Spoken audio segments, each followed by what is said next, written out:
विश्व के इस प्राचीनतम शहर में आधुनिक आवागमन के लिए 3.85 किलोमीटर रोपवे वाराणसी कैंट से काशी विद्यापीठ, रथ यात्रा और गिरिजाघर होते हुए गोदौलिया चौक तक प्रस्तावित है, जो भविष्य की विश्व स्तरीय कनेक्टिविटी की जरूरत को ध्यान में रखकर डिजाइन किया गया है। इस रोपवे में कुल 153 गोंडोला आवागमन के लिए उपलब्ध होंगे, जिसमें प्रत्येक गोंडोला में 10 यात्री और लगभग 1 लाख यात्रियों को दोनों दिशा में प्रतिदिन कम समय में सुरक्षित परिवहन का विकल्प प्रदान करेगा, जिससे वर्तमान में कैंट स्टेशन से मंदिर तक पहुंचने में 40 से 50 मिनट तक लगने वाले समय को मात्र 15 मिनट में पूरा किया जा सकेगा। बुजुर्गों और दिव्यांगों के अनुकूल ये रोपवे विश्व स्तरीय सुविधाओं के साथ पूरा किया जाएगा,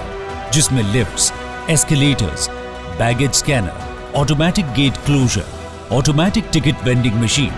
लॉकर रूम जैसी सुविधाओं के साथ रेस्टोरेंट,